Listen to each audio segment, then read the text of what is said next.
नमस्कार दोस्तों, आप सभी का लोक भ्रमण में स्वागत है।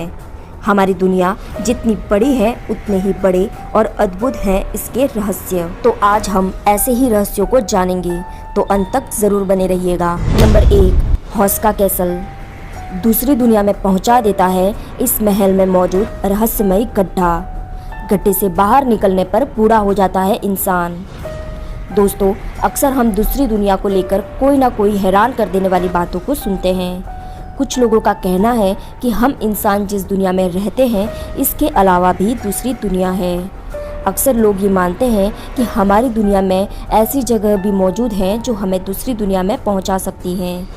आपको जानकर ये हैरानी होगी कि यूरोप में चेक रिपब्लिक के महल में एक ऐसा गड्ढा मिला है जिसमें कोई एक बार गिर जाए तो उसके लिए समय काफ़ी तेज़ हो जाता है और वह बूढ़ा होकर ही बाहर निकलता है। आइए इसके बारे में अधिक जानते हैं। नर्क का द्वार माना जाता है यह गड्ढा। यह रहस्यमयी गड्ढा यूरोप के चेक रिपब्लिक स्थित हौस्का महल में मौजूद है। असल में 13वीं सदी के आसपास इस महल का निर्माण उसी गड्ढे के ऊपर किया गया था। लोग इस गड्ढे को नर्क का द्वार मानते हैं।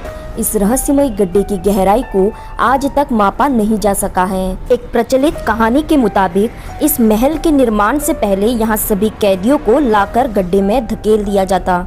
ऐसे में कुछ कैदियों की मौत हो जाती थी, लेकिन जो कैदी गड्ढे से जीवित बाहर निकल जाते थे उन्हें रिहा कर दिया जाता था। बिल्कुल ऐसा ही हुआ था एक कैदी के साथ। उस कैदी से कहा गया कि अगर वह इस गड्ढे से जीवित बाहर निकल आया तो उसे छोड़ दिया जाएगा। ऐसा कहकर उस कैदी को गड्ढे में धकेल दिया गया। इसके बाद उसकी चीखने की आवाजें आई तो पहले लोगों को लगा कि वह मर गया है, पर असल में वह मरा नहीं था और बाद में उसे सही सलामत निकाल दिया गया। गड्ढे से निकलने के बाद कैदी की जो हालत थी उसे देखकर लोग कांप उठे। दरअसल वो आदमी बहुत ही बूढ़ा हो चुका था। इस घटना के पीछे क्या वजह थी इसके बारे में आज भी लोगों को कुछ नहीं पता। धीरे धीरे इस तरह की घटनाएं अधिक घटने लगी तो गांव के कुछ लोगों ने मिलकर यह फैसला किया कि इस गड्ढे को बंद कर दिया जाएगा। इसके बाद ही इस गड्ढे के ऊपर हौस्का महल का निर्माण कराया गया। लेकिन कहा जाता है कि यह गड्ढा आज भी दूसरी दुनिया का द्वार है। नंबर 2, इत्तेफाक। यह शब्द तो आपने कई बार सुना होगा। जब मनुष्य किसी घटना को समझा नहीं सकता तब वह कहता है कि यह तो बस इत्तेफाक है। ऐसा ही एक इत्तेफाक आज हम आपको बता रहे हैं। दरअसल 28 जुलाई 1900 के दौरान इटली के राजा अम्बर्टो फर्स्ट एक दिन एक होटल में खाना खाने जाते हैं और इत्तेफाक से वो एक ऐसे शख्स से टकरा जाते हैं जो हूबहू देखने में उन्हीं के जैसा था।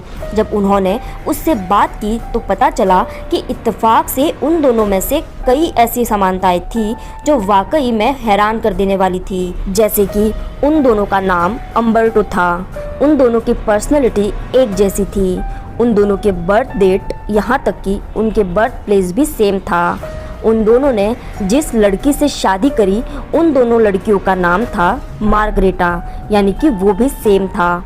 और हैरानी की बात तो यह थी कि उनकी शादी भी एक ही दिन हुई थी। और यही नहीं, जिस दिन अम्बर्टो राजा बने उनके जैसे दिखने वाले शख्स ने अपना रेस्टोरेंट भी उसी दिन शुरू किया था। और सबसे ज़्यादा हैरानी की बात तो यह थी कि उनके मिलने के अगले ही दिन यानी 29 जुलाई 1900 के दिन उन दोनों की हत्या कर दी गई। और इस तरह इत्तेफाक से उन दोनों के मौत का दिन भी सेम था। नंबर 3, इतिहास में कई ऐसे बेशुमार वाक़ये मौजूद हैं जहां कुछ लोग के लिए आविष्कार ही उनकी मौत का फरमान साबित हुए। एशियंट ग्रीस में 560 बीसी में एक राजा राज करता था जिसका नाम था फालारिस। उसे लोगों की मौत की सजा देने में बड़ा मजा आता था। एक दिन उसने अपने दरबार के शाही शिल्पकार पेरिलोस से एक पीतल का बैल बनवाया।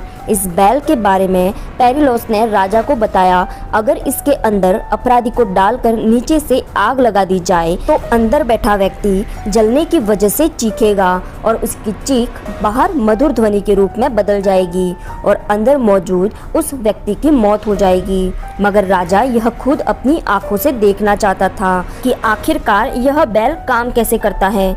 इसके लिए राजा ने सबसे पहले उसी शिल्पकार को ही इस बैल के अंदर डाल देने का फरमान सुना दिया और नीचे से आग लगवा दी। इसके बाद वह शाही शिल्पकार अपने ही बनाए हुए इस बैल के अंदर तड़प तड़प कर मर गया। हैरानी की बात तो ये थी कि पड़ोसी देश से युद्ध हार जाने के बाद उस राजा को भी इसी बैल के अंदर जीते जी भून दिया गया और हमेशा लोगों की मौत पर हंसने वाले उस राजा की मौत पर उस दिन सारी प्रजा हंसी। नंबर 4, बैंडेज के आविष्कार के पहले एशियन ग्रीस में मकड़ियों के जालों को डॉक्टर बैंडेज की तरह इस्तेमाल किया करते थे। आपको ये जानकर हैरानी होगी कि मकड़ियों के जालों में एंटीबैक्टीरियल और एंटी फंगल प्रॉपर्टीज़ होती हैं जो घाव को इन्फेक्शन से बचाने में काफ़ी कारगर होती है। लेकिन हैरानी की बात तो यह है कि एशियन टाइम में भी डॉक्टर्स को यह बात पता थी। दोस्तों, आपको यह जानकारी कैसी लगी कमेंट में अपनी राय दें। वीडियो अच्छा लगा हो तो इसे लाइक करें, चैनल को सब्सक्राइब करें एंड शेयर करें। धन्यवाद।